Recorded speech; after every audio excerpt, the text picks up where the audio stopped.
Let us all stand and pray. Then the Father, the Son, the Holy Spirit. Amen. Lord, thank you po sa araw-araw na pagbibless mo sa amin, sa pamilya namin, at sa mga malalapit sa buhay namin. Thank you po kasi ginaguide mo kami at hindi mo hinahayaan na mawalan ng pagkain sa table ng isa't isa. Maraming salamat po sa lahat ng blessings and sa pag-iingat sa amin, sa pamilya namin, sa mga guro namin, at sa mga kaibigan namin.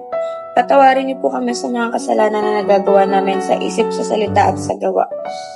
Patawarin niyo po kami kung may mga bagay na hindi namin sinasadya o sinasadya man namin na magawa sa kapwa namin. Patawarin niyo po kami kung may mga bagay na mali kaming nagagawa sa iba at nakakasakit sa kanila. Patuloy niyo po kaming i-guide at i-bless sa araw-araw. Patuloy niyo pong i-bless at i-guide yung family namin, yung mga teachers namin, and yung mga malalapit sa buhay namin. Lahat ng tayo dinadalangin pa sa pangalan ni Jesus. Amen.